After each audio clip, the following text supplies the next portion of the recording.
I've got a question. Have you ever paused in your personal life to consider your purpose? Have you developed identifying features which are transcendently tied to who you are as a person and how you want your character to be portrayed? And how committed are you to cultivating a character of meaning and significant substance? Because at the end of the day, you see, the adversity you go through is your best and most competitive advantage.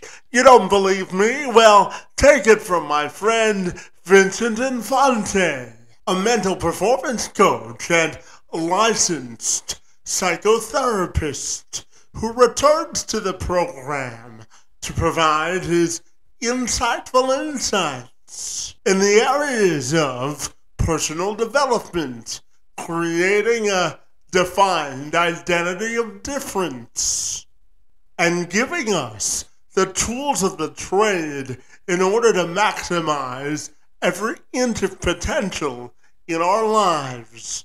Vincent says that he's observed a lot when it comes to how people behave and how it's tied to their mental framework and consequently how they develop as people. This, my friends, is a wide-ranging conversation all about developing confidence in oneself, contributing to the conversation of societal advancement, and owning your space of difference in life. Infante is ready to bring his energy, enthusiasm, and expertise to this transformationally important conversation. So without further delay, I'm Kevin McShann. Let's have this conversation.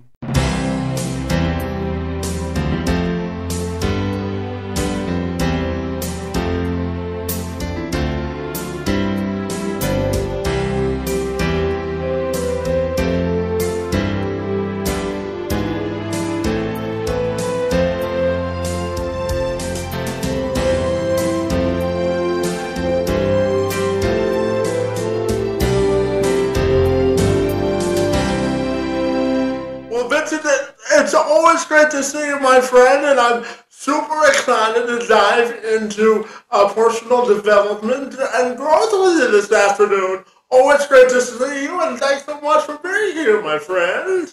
Yeah, it's always great to be here with you too, my man. I'm looking forward to our conversation as always.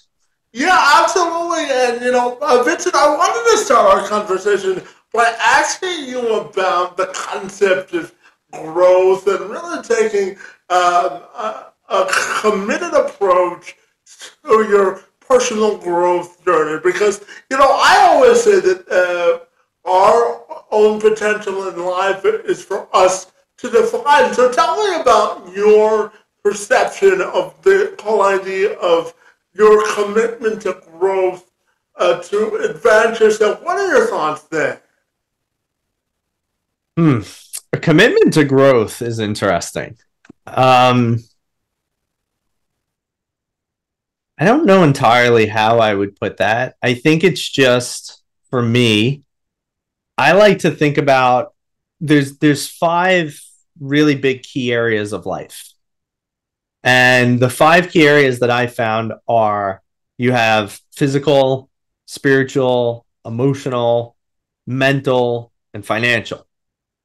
And so when I think about what is it that I'm really trying to work on, I'd say a lot of it comes down to this aspect of what are the ways that I show up and what are the ways that I implement these aspects of my life to try and improve them at least 1% every single day. And so I think that's a big key component for how I try to keep my practice of, well, I guess as you put it, right, the practice of personal development and consistently trying to grow. is me just sitting here saying, well, what are these areas in my life? What are the 5 ways that I can show up differently? And how can I call upon myself to do it better? And so I think if you really look at that aspect or that key component, what you're going to find is that there's always some way to improve, right? And so in my life, I find that financially, I'm looking at how can I try to enhance my business from where it's at to where I want it to go. I find that for, like let's say emotional, I look at how can I have more out of the relationships in my life that I want, like time with my daughter, time with my girl, time with my friends. Like, how do I enhance these emotions that I experience day in and day out? And I think that those are really, really important as well, that maybe not enough people do take that into consideration. So I'd say that's a big, big part of it. Another piece is physical, right? I think physical is super important. And I've always lived in a way that physical has had a massive impact and effect in my life, where I'm consistently sitting there and asking myself, like, how can I go to the gym and get better every single day? Or how can I make sure that as I'm sitting, with myself in, I don't know, whatever I'm trying to do, right? How can I sit there and make sure that I'm pushing my limits? How can I make sure that I am the most growth oriented that I could be? And that's one of the bigger pieces that I really try to look at for myself. And then what's the other components? We have spiritual. Spiritual, I think people get confused because they immediately tend to think about religion, but it doesn't have to be anything that is religious. It could really just be about something that you consider to be important and personal to you, right? Like, do you have a spiritual practice of trying to be closer with God, or do you have an idea that you want to be closer to the universe? Whatever those thoughts might be. And then we just want to take each one of those components and try every single day to increase it 1%. Because it doesn't have to be a lot, right? If we go back to the physical goals, go to the gym. If you could do 10 push-ups, try to do 11. Try to do 10 and a half. Doesn't matter. Right? And so I think that is something that people tend to let be really overrated, right? Like, they don't give themselves enough credit, or they don't allow themselves to step in powerfully enough to challenge themselves. And that's one of the things I try to do, is make sure that I'm challenging myself every day. Yeah, absolutely. And, one of the ways that we can challenge ourselves, and one of the ways that I think we grow as people is our ability to learn, grow, and share together. And I think our ability to learn, in my opinion anyway, is the best sort of intellectual tool that we have at our disposal in order to grow both individually and collectively. So tell me about your thoughts about the importance of always learning. Well, what sort of emphasis would you place on our ability to learn in order to grow as people? I think that's a great question. Like, we always have so much capability to learn. And I think that maybe there are times where we don't give ourselves enough credit that we are so capable. We have these capacities. This is what I heard this before on a podcast, actually. And so maybe you and the listeners would like this, is that if you've ever seen a tree grow, when does the tree stop trying to grow? The answer is never. If you've ever seen an animal in the wild trying to, I don't know, enhance its status within its tribe or its pride, whatever we want to call it, when does it stop trying to be the strongest animal? It doesn't. Humans are the only creatures on this planet, or honestly, the only things on this planet that don't strive to achieve their maximum potential. So I think when we think about it like that, it really puts some things into perspective. That if we're growing and we're learning, it's because we have to actively pursue it. And that's what learning is. Learning is the active pursuit of trying to dial in your skill set, your knowledge set. Maybe it's your emotional capacity. Maybe it's self-mastery. Maybe it's your physical strength. Maybe it's your finances. It doesn't matter. but it is that aspect of training yourself to be curious about what can be improved upon day in and day out in life. Yeah, absolutely. And Vince, I'm also curious to ask you about the idea of our commitment to confidence in life and really forging forward in our belief system in the path that we've set out in life. So, how important do you think confidence is in our ability to grow as people? What are your thoughts on confidence and personal growth? Mm. Confidence is an interesting one. I asked somebody this the other day, and Kevin, I'm curious about what your answer would be. Where do you believe that confidence comes from? You know, for me, confidence comes from the vision that you put in your preparation process for your internal sort of motivation in life. Because, life will happen to all of us. And if we want to set out a vision for success, I think confidence comes from preparation, but I also think it comes from our internal belief system in the vision of the life that we want to live. Because, I always say that expectations are fluctuating because the only level of expectations you have to meet on are your own. So my answer to that is confidence for me comes from internal motivation and belief in the vision that you set for yourself. Mm. I think that's a great point. A lot of the times people struggle with confidence because they don't know what they want to achieve. And that is a good component of it. The last time I asked somebody the question of where they thought confidence came from, they said it comes from knowledge. And I said, well, that's silly. It doesn't come from knowledge. You can have all the knowledge in the world and still not feel confident. Confidence comes from capability. Capability comes from doing things. Capability comes from taking action, from taking steps, from putting yourself out there and doing something day in and day out, gaining the repetition, gaining the skill. Conversely, also, what you said, Kevin, is very on point. It's not just about what you can do over and over to gain the proficiency, to be competent. It's also about a level of trust. So I have a story that I found very interesting at the time. When I was going through the fire academy and I was on my journey to become a firefighter, for those of you that don't know, I was previously a firefighter. We would be standing in front of these instructors, and the instructors would have us do something. It'd be the first time, and there's like 30 of us. We're gathered around in a circle, and they do this thing, and then they ask, like, okay, who wants to try? I never really volunteered, honestly. I never volunteered to go first.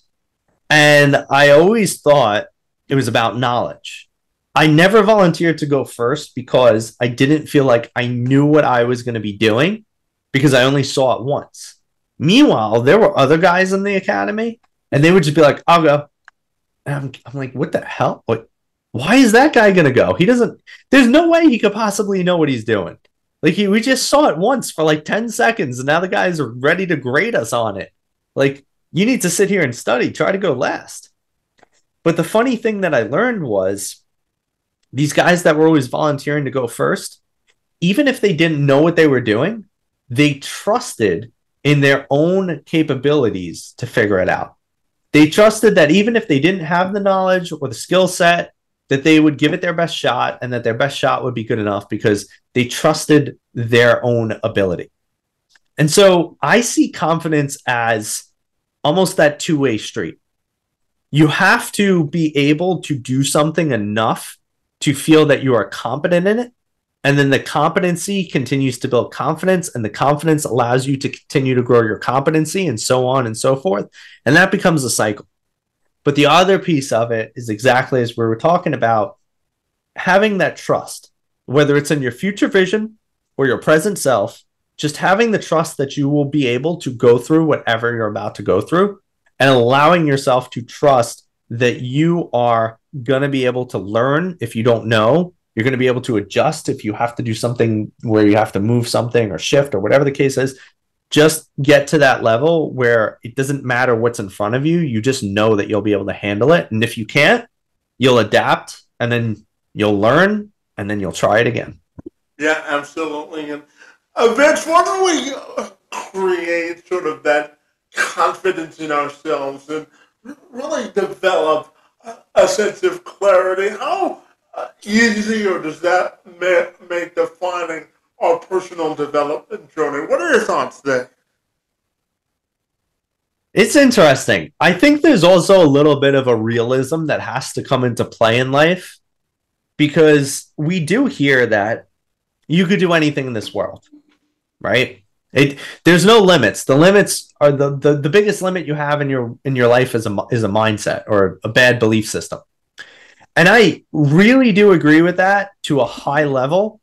However, I also know that there is a slight truth that there are some things you will just be incapable of. Like, Kevin, I'm 5'8". I'm not a very tall guy, right? I'm 5'8". If I'm honest, I'm not going to be a world-class NBA player. Ever. they don't have any 5'8" guys in the NBA, Kevin, for a good reason. Fair enough. And I could practice every single day. I could work on my verticals. I could work on my jump shots. I could work on all of these different things. And I will never be better than somebody who might even have less talent than me, purely because of the fact that their genetics are better. So that's one part that I think sometimes people don't realize. It hurts your confidence when you're trying to hit unrealistic goals. Like when you're saying, I'm going to be, a world champion NBA player and I'm 5'4" and I'm 300 pounds. You're not going to be a world champion NBA player. So you're going to continue to shock your confidence because you'll never hit that goal. However, there could be other things that you really could excel at where the whole world isn't even playing field, right? Kevin, both you and I could be motivational speakers. Both you and I can be scientists, right? These are things where we could excel because it's a matter of being able to train a specific skill set that we all could acquire, which is speaking, which is learning how to do, if we're going with the scientist route, right? Learning how to do tests, learning how to do experiments, hypotheses, all these other great stuff. So I would say that building your confidence also comes from something that you could actually improve at day in and day out, and you could see yourself improve. Now, Kevin asked, I believe, is a two-part question. The other part of it was, how do you find the thing to really go into? Mm-hmm. And I love this. There's this phrase in the Japanese culture. It's called ikigai. For those of you who have never heard it, an ikigai is discovering your purpose. And it's broken down into these three things, which is, what is it that the world needs more of? What is it that you really excel at and that like you can bring to the world? And what is it that you could get paid to do? And in the center of that is your ikigai. And so if you can figure out those three things, you can actually start stepping more into your purpose. And purpose is also supposed to be personal. So think about, as you're doing things, as you're testing, as you're trying to figure out what do you love, what don't you love, think about how it inspires you to feel. And notice I didn't say makes you feel, because even the notion that something makes us feel anything is going to take away from our capability to know if we're passionate. I like the word inspired, because if you're stepping into something and you're actually like thinking about it night and day, and you're really just like, I want to keep doing more of this, I would say you're inspired to do it. It's not making you feel anything. You actually have an intrinsic thought of like, this is what I'm desiring and stepping into fully and wholeheartedly. And here's the bigger kicker. For any of you out there that have tried things and then realized it wasn't for you, don't get discouraged. Part of the journey of discovering your purpose is also understanding what doesn't bring you fulfillment and purpose. So, or here's another part, actually. I was gonna say something, but then I transitioned. Another piece could be that you do try something and it is fulfilling, but it's also not the right time. And I'll give you a little quick personal story, is that I've wanted to be a speaker for, God knows how long. Probably 10 plus years. And I started speaking in 2021. And as I began to do it more and more and more, I started really liking it. But then I also had a realization about 2 or 3 months ago where I was speaking at a conference and I was not really spending time with my family. And I have a 2-year-old daughter.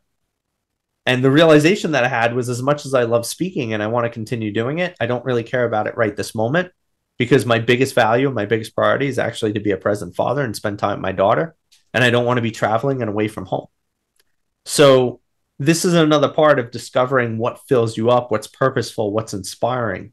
And the reason I share this story is because there's a lot of times where people have been striving for something so much and putting in so much effort and so much work, and then they get it and they realize it's not really for them, or maybe it's not the right time. And then they think that they were doing the wrong thing. But the reality is you weren't. The reality is you were just really opening up yourself, looking inwards and looking at what is the biggest thing that fulfills you in the moment. And you should never feel guilty or wrong for giving something your all and then backing out of it if it's truly not for you. Yeah, absolutely. And in the spirit of sharing, my friend, I'm going to share a quick story. So last week, I attended a gala-style dinner because, as you may know, Vince, I serve on the board of directors for Habitat for Humanity here in Windsor, and we hosted Habitat Canada's national conference last week in Windsor. And a woman came up to me. Her name was Tiffany, and she works for Habitat for Humanity in Yellowknife, and she had been following me and my progress because she was told that I was now on the board of directors, and she has a 6-year-old son with autism, and she told me at the conference, until I had my son, I didn't really know the idea of inclusion for other people that look like me. And she came up to me and she said, "Thank you for being a transformational leader of difference." And I said, "Why did you say that?" And I said, "Because you're a person that looks at the world and life through a prism for everyone. And unless someone's in your shoes, you don't look at the world the same way you do. So I want to thank you for being a transformational leader of difference." And she said, "Thank you for also going around to speak about inclusion, because people don't know what they don't know." So I'm curious, when you look at society today, how important do you think it is for all of us to sort of look for a transformational moment of difference, even if we're not looking for it? What are your thoughts there? You know, it's interesting because I feel like oftentimes we don't think about what it means to really feel like we're included. And I get that there are many, many ways that people could feel isolated. It could be that maybe somebody has a disability, could be from your color of your skin, could be from the fact that, I don't know, you're born different. But I think that if we go even deeper than that, there's another level that sometimes people feel excluded, and that could just be in their own head. That could be in their own mind, in their own body. And what I mean by that is not, and I'm not actually getting towards like, oh, it's just a limiting belief that you're excluded. I think that there are sometimes people can feel like they're excluded because we feel like people don't really understand us. Like you could be in a room of 100 people that look exactly like you and still feel like you're not included because you don't feel that people get you. You don't feel like people understand you. Hell, maybe you don't even understand yourself. I think it's really important for us to look at what does it mean for us to feel like we have a level of representation? What does it look like for us to feel as though we could walk into any room, or we could turn on any TV show, or we could really just go anywhere, and all of a sudden it always feels as if there's at least one person in that area that's going to get you. I don't really have a good answer for that, honestly. I don't think that as a society we're in that place where we understand just how nuanced the subject and the situation could be. But I'd like to think that for me, even if I don't feel like I'm fitting in some places, just because of the fact that, I have certain things going on in life, or like, hell, even having a kid is almost could be a level of exclusion at times, because you got your friends like, yo, we're going to go out. It's like, I can't. Why? Well, I don't have anybody to watch my kid. It's like, oh, come on, bro. You're so lame. You're not coming out anymore. We barely see you. And it's like, am I lame? I have a damn kid, man. Like, what am I supposed to do? But I think that that's the power of being able to find the right communities. Now, Kevin, you and I have had some conversations around this, even just in our regular hangout phone calls. And I think that a big part of society and community getting to that place where we start feeling a higher level of inclusion and connectivity is through community, is through the capability to come together with people that are all like-minded. And when I say like-minded, I don't mean that you all have the exact same beliefs and opinions, but more like-minded as you're doing something that's bigger than yourselves because you all believe in whatever the cause is, whether it's a mastermind group to improve your business, or it's a Habitat for Humanity to make the world a better place, or it's a social club for poetry. It doesn't matter. The cool thing about finding the right communities and the right places to join is that there's always a common ground. Like when you go to the gym, you know that every person that walks through that door, you have at least one thing in common with all of them. And that can always be the basis. So I guess the thing I would encourage people to do is continue to look for common ground with everyone you meet. Because, yeah, I mean, Kevin and I are somewhat different.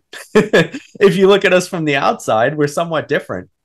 But we've built a really cool relationship just based off of the common ground of we want to become better people. We want to help the world become better.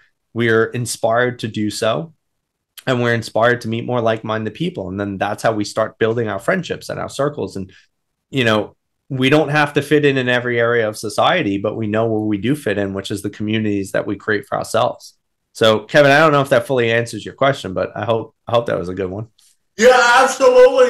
I just have one other question about the idea of inclusion. As you know, I talk to organizations about the importance of infusing folks that look like me into the workforce if they have a disability. If we look at statistics when we talk about workforce participation and involvement, the unemployment rate for folks with disabilities is 7.2%, and for non-disabled counterparts, it's 3.5%. So how do you think we can create a feeling of acceptance for folks with disabilities and other marginalized groups in the workforce? What are your thoughts there?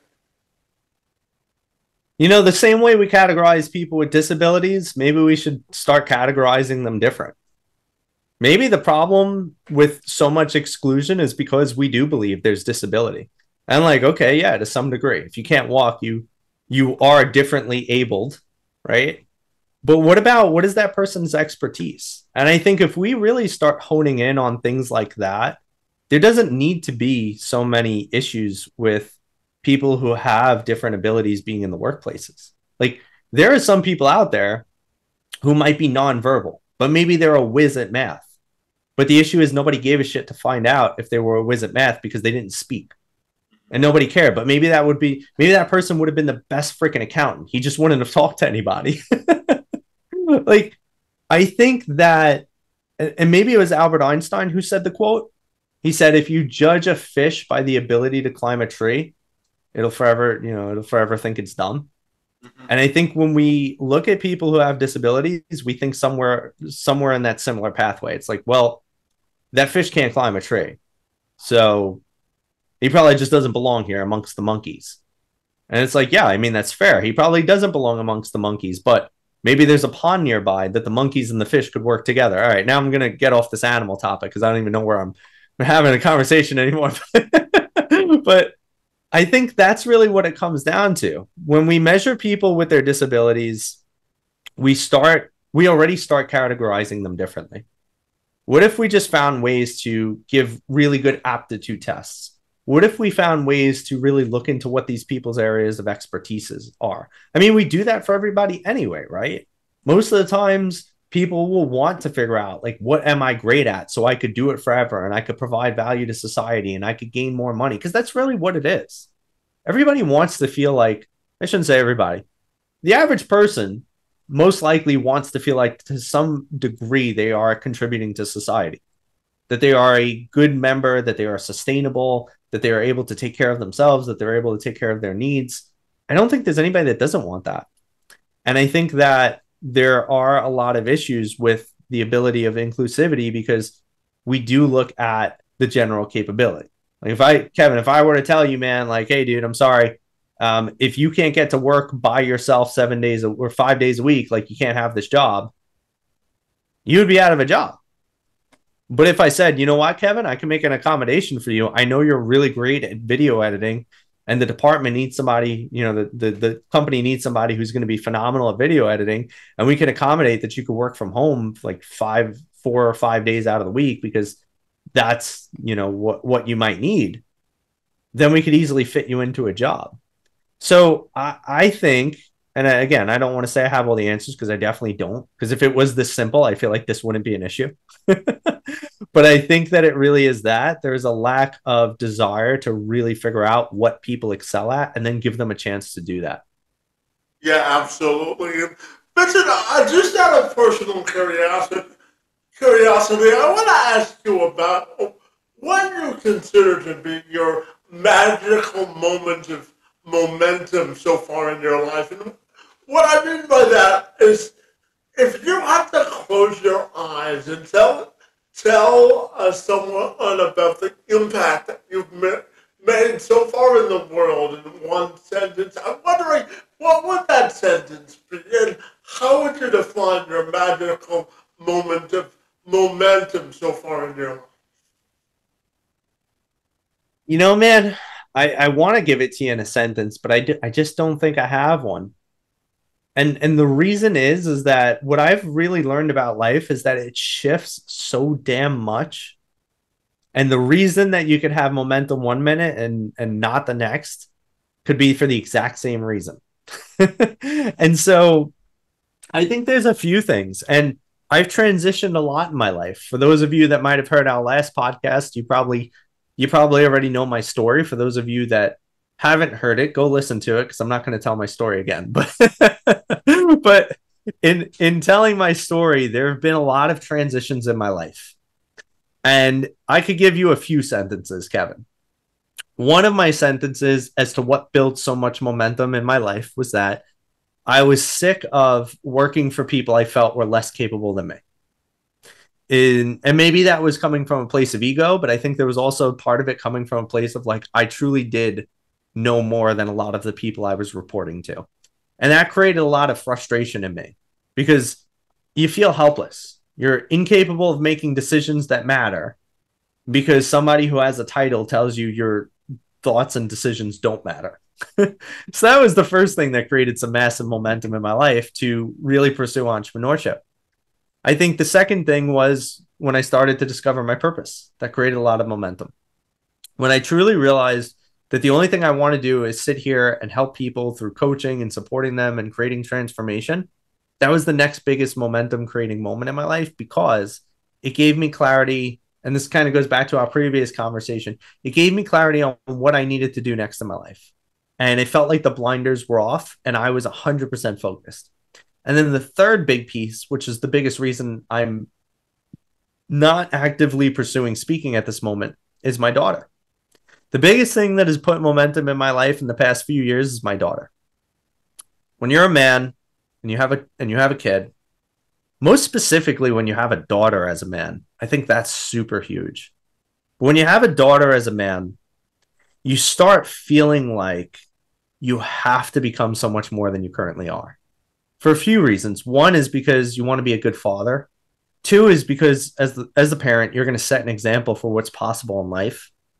And number three, and this is probably the biggest one for me, is I want my daughter to grow up and marry a man that she would be proud to be married to.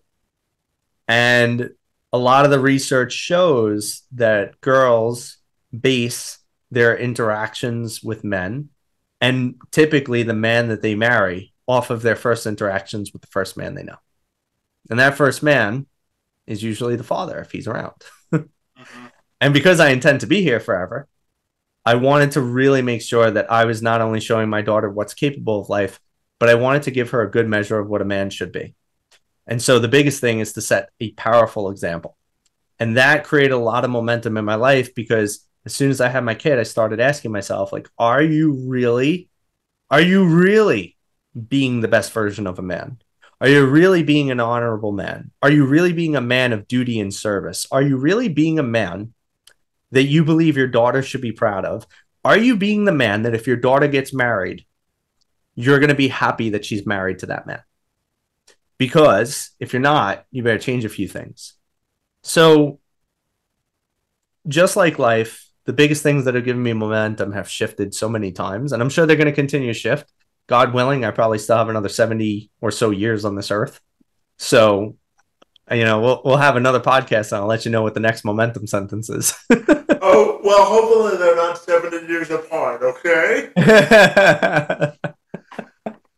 And Vincent, the next question I have for you is a bit of a thank you as well. As you mentioned before, buddy, we've had offline conversations about life, momentum, and all the rest of it. And one thing that we've talked a lot about is overcoming mental blockages because, as you know, I struggle sometimes with social isolation. It's one of the reasons that I wanted to start the podcast because sometimes it's harder for me to get outside because of the disability, and you've really helped me to overcome the mental capacity side of redefining what really is important to me. So I just wanted to say thank you in that regard, and also ask you about the importance of overcoming mental blockages and what goes into that from a personal growth journey. What are your thoughts there?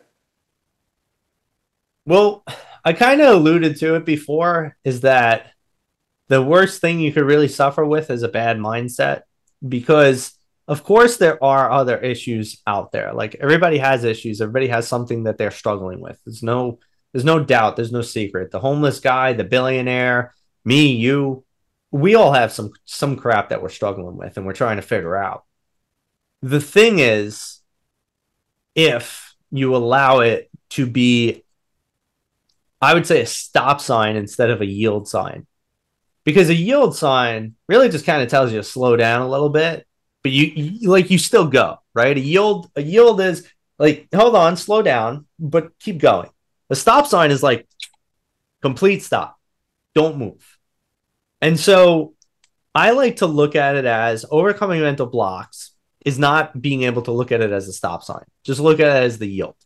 Part of what you and I have talked about, Kevin, and I'll share with some of the listeners, is really redefining what it is that you believe.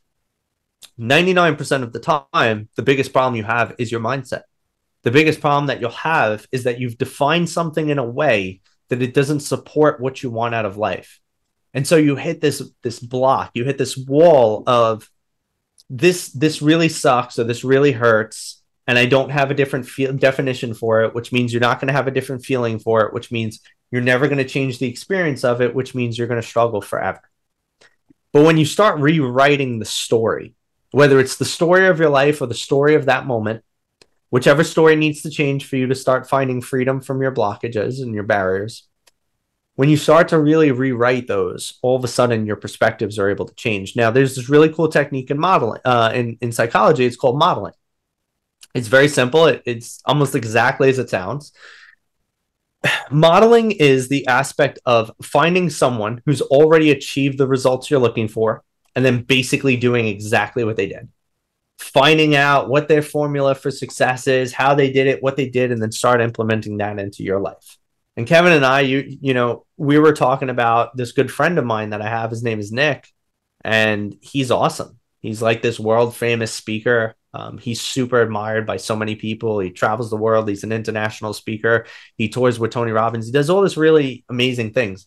And the coolest thing when I'm sitting there and I'm talking with Nick, and I'm like, Nick, what was your biggest outlook on life? Now, mind you, Nick's in his early 20s or mid 20s now still. And he's always had a very positive attitude because he was born with a very rare, I can't remember if it's like a genetic disorder or a disease or whatever, but he was born with a very rare genetic condition that he should have died before he was like 10 years old. And somehow, through a miracle in life, he's still here. And not only is he still here, but he doesn't let anything stop him.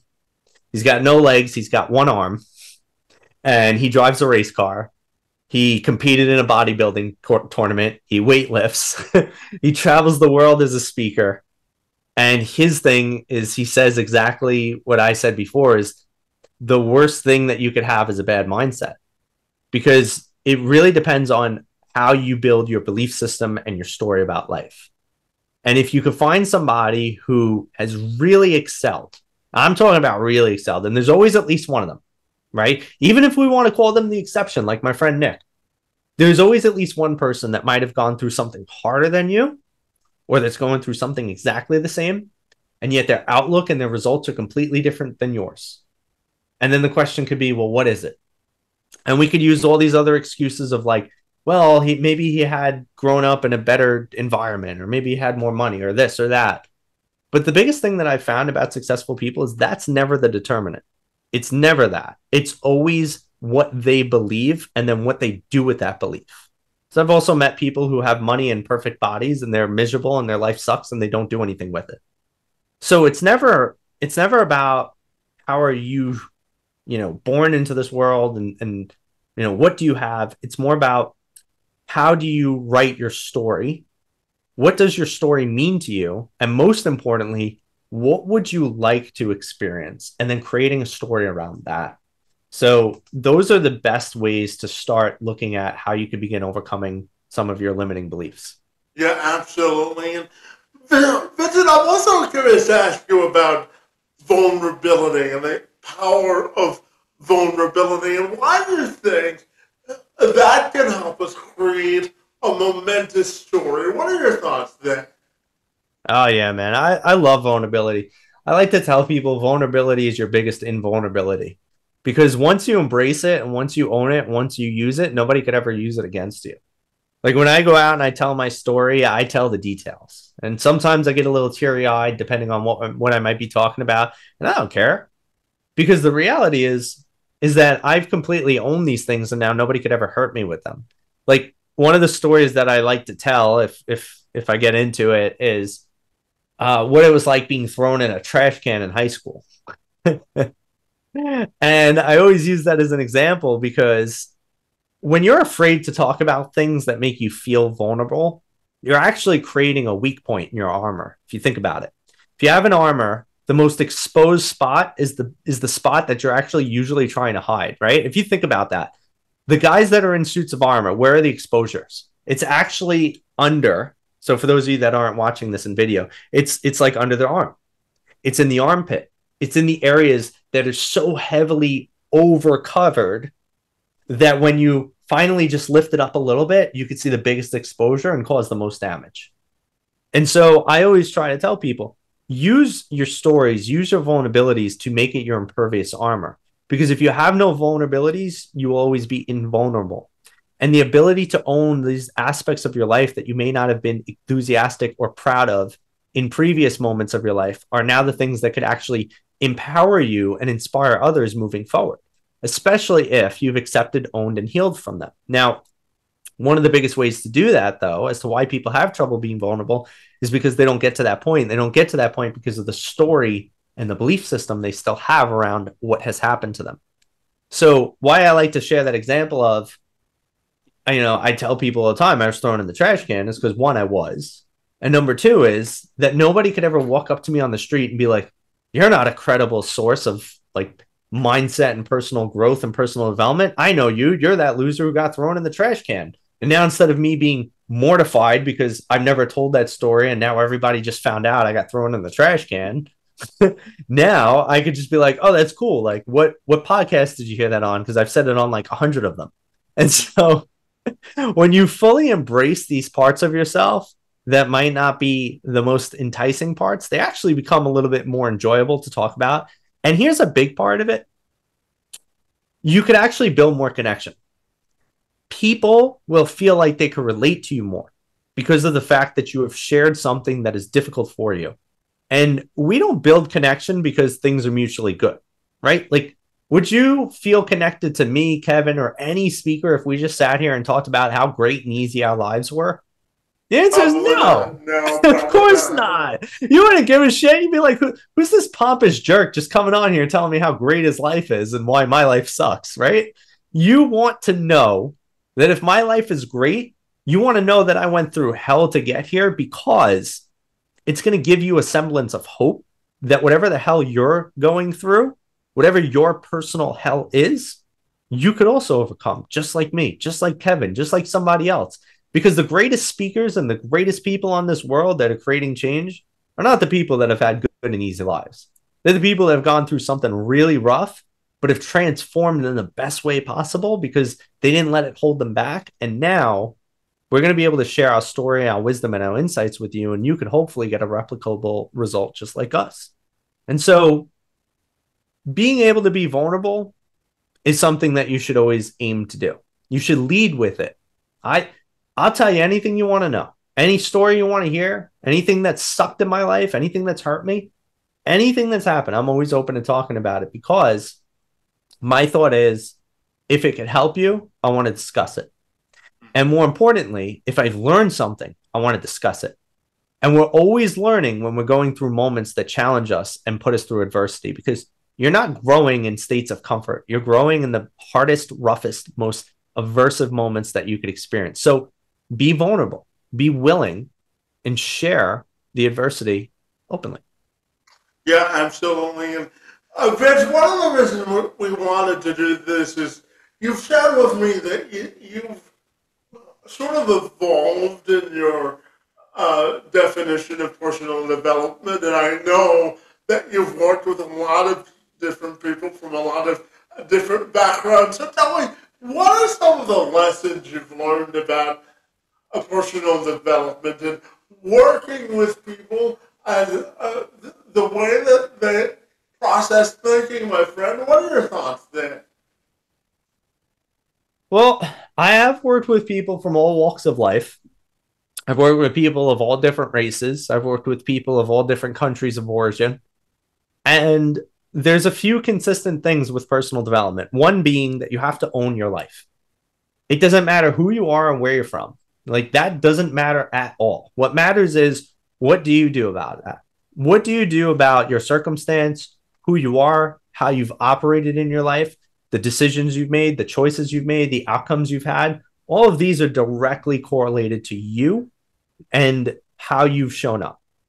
Another thing that I've developed or learned is that there's only a few things that you can control in this world, and it comes down to the self. It's all about self-mastery.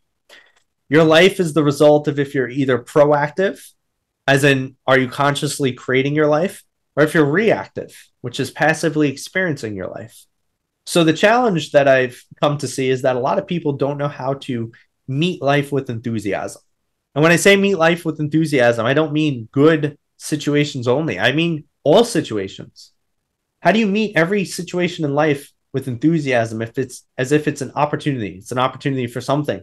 I don't know, growing, learning, living, doesn't matter. Just how do you meet life with enthusiasm? And then lastly, what I would say is that there is a difference between victimhood and being a victor. A victor is somebody that sees that they have more capability in life. It's somebody that doesn't look at other people and blame them and put the finger on them and say, well, they did this, so I did this, or, you know, they didn't do this and this disappointed me and that got me angry, and so I did X, Y, and Z. People that tend to be more successful and have better lives tend to be the people that aren't willing to blame other people for anything. Even if they're, even if, and this is probably a great example. One of my exes cheated on me. And, you know, it was really interesting. And for anyone who's listening, I'm not justifying her behavior. And I'm also not condoning cheating. One of the more interesting things was I was able to pinpoint a reason that she might have cheated in which I contributed to that. And that actually began to allow me to start letting go of the situation because it was no longer all on her. Now I was able to accept some ownership over that. Now I was able to look at it in a different light and stop being angry because I was just blaming her. Instead, I was able to look introspectively and look at how did I participate in this situation happening? And so getting really curious about how you're participating in your life is probably one of the biggest things you need to do if you actually want to start creating transformation in your own. Yeah, and Vince, I want to talk to you about creating stories of transformational difference because, as we all know, tomorrow in life isn't promised, but the actions that we take today, in my view anyway, help formulate the legacy that we want to live. So live and live. So tell me about how we can create stories of impact and what does seizing the moment of opportunity in life mean to you? Well, creating impact is about knowing what you can do that will leave the people in your life, the community, or part of the world better than you found it. I think it's actually really simple. People complicate it. If there's a way that you can serve, show up, and support, do that, and you will have impact. No matter what it is. Like, if you're in a local community and the park looks like crap, and you don't donate to a charity, you don't give your time to help others, you don't bother to do anything that actually helps improve anybody else's life, you know what you could do that would make a massive difference? Go clean up the park. It's not hard. People just don't think about other things. When you're thinking about impact, what it really is do you have a sense of duty to something that is bigger than yourself? If you want to create impact, that's all you need to look for. What can you do that shows the world, or even just yourself, because sometimes maybe you need to prove it to you. What can you do that shows you care more about something other than yourself? What do you do that enriches people, places, or situations around you? That's how you leave a mark. That's how you create impact. For Kevin's other question, which I'm having trouble remembering. Yeah, it was about really seizing the moment of opportunity because tomorrow isn't promised. So what does that mean to you? Yeah. So seizing the moment of opportunity. Opportunity is always around us. I would say being willing to take it. So many people don't have opportunities because of the fact that they're not willing to go out and try to take them. They're not willing to find them. They're not willing to make them. But how do you get in a place to have an opportunity? Do something. People really underrate how much opportunity comes your way if you just start doing things intentionally. Start showing up. You want to grow your business? Start showing up to networking meetings everywhere. Everywhere. You want to become a better speaker? Start taking speaker courses. Start joining speaker organizations. Start doing things that put you in a space of being known as a speaker. Start offering to speak for free. Start doing email outreach. Like, the funny thing is that people will always say that that's luck. Oh, Kevin got a big break. He got a speaking opportunity. Kevin sends 1,000 emails a day. Kevin got paid this year for speaking. Kevin has been speaking for like 5 years and has invested so much money in his speaking. Like, there's no luck. Opportunities are created when preparation meets a moment in time that you could finally utilize everything you've worked for in that moment. So you can't have an opportunity if you're not out there doing a damn thing with your life. So seizing opportunity, for all of you listeners, opportunity only comes to those people that are actively creating it. If you're not doing a damn thing with your life, you can't seize opportunity. So go out there and get clear on what you want to do. and start making opportunities come to you. Yeah, absolutely. And Vince, tell me, why do you think embracing change is important? I'm going to keep this one super short and sweet because I think it should be. Embracing change is important because nothing stays consistent in life. Everything, as you know it, is always changing day in and day out. There's never a time in your life where things will ever be the same.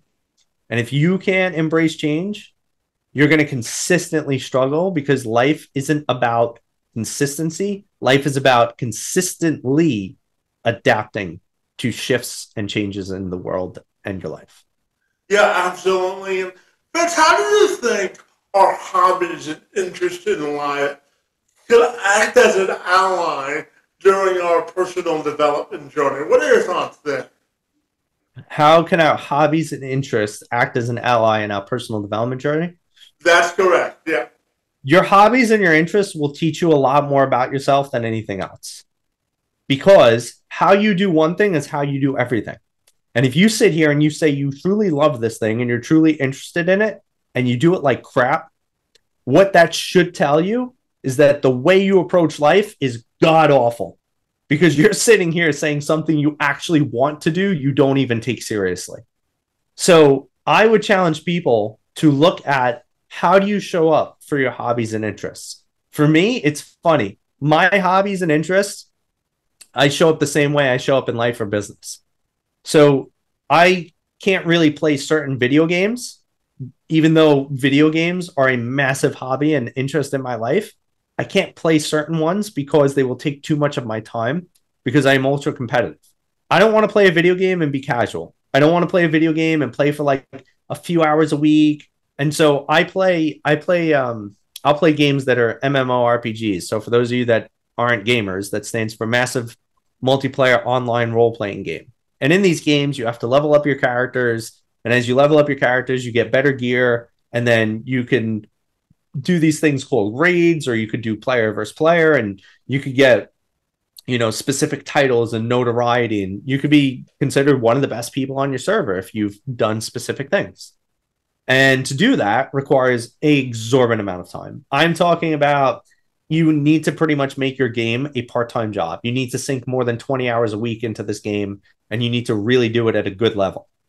And so before my life got more serious, like family responsibilities, job, business, all this other stuff, I would go heavy into my games because my goal was always to be the best. And so I would spend on the weekends, for instance, I would spend like 18 hours a day playing video games because I wanted the best gear. I wanted the best armor. I wanted to be one of the best on the servers. And what that did was, well, obviously it made me a very good player, but it also stopped me from building and doing other things in my life. However, the interesting thing about that is that it carries through. I have that same desire in my coaching, which is why my coaching business has excelled, because I have that desire to be the best. I have the desire to be one of the best coaches in the world. That when people think of a standard for coaching, they think of my name.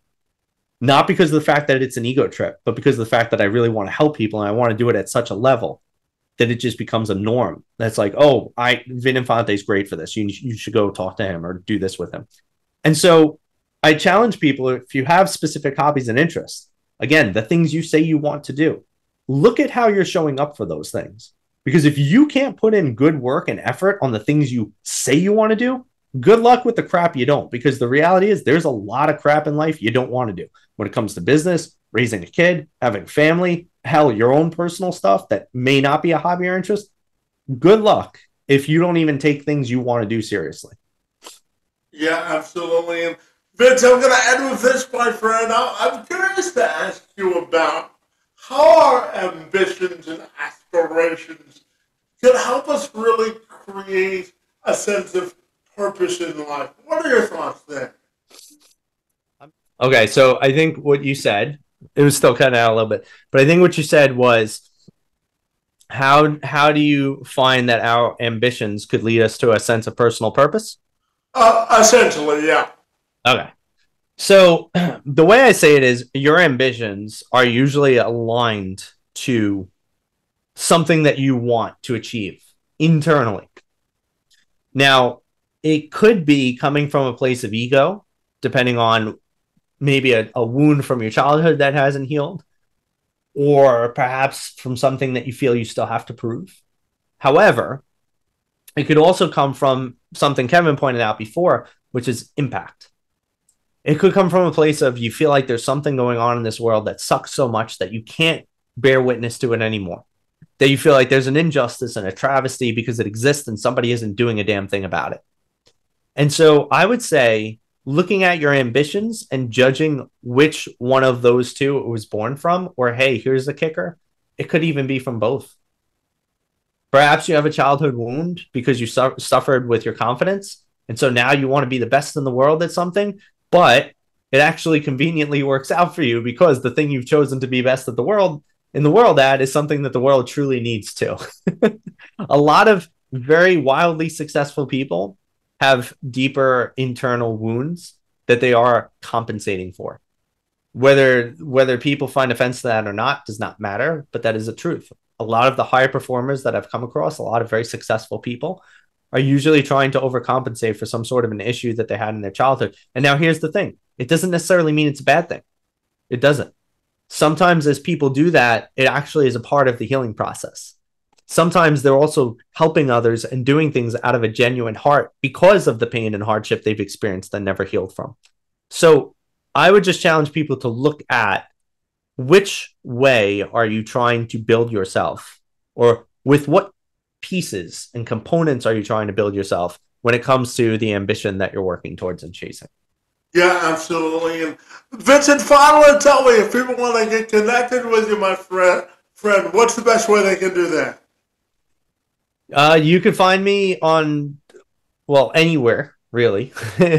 My socials are Vin Infante on Instagram, TikTok, LinkedIn, all that great stuff. You go to my website, it's www.vincentinfante.life. I have some free resources on there, which I would love for you to grab is my mission board template, which is a free resource about how to intentionally build your life. It's like a vision board, but it's better because I made it. And then the second thing you can do is you can sign up for my newsletter. It's all about personal development. I release it twice a month, and I would love for you to join and just get massive value, well, twice a month. Well, absolutely, my friend. I have to tell you, our collective and individual friendship has really added massive value to my personal life, and this conversation has done the same, my friend. So I want to thank you for engaging in conversation, friendship, and knowledge sharing today, my friend. I want to thank you for the impact that you've made on the world and for being here this afternoon. It's most appreciated. Thanks for having me, Kevin. Always a pleasure to be here and speak with you, my man. Looking forward to the next one.